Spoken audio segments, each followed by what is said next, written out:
पालन में भी हमारे मत्स्य पालन करने वाले सभी भाइयों बहनों के जीवन का आधार बने, इस दिशा में हम आगे बढ़ रहे हैं।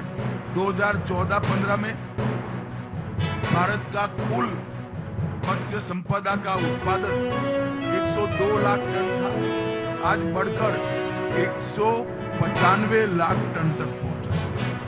डोमेस्टिक उत्पादन 67 लाख टन था और अब 147 लाख टन 147 लाख टन और मैरीटाइम उत्पादन 35 लाख से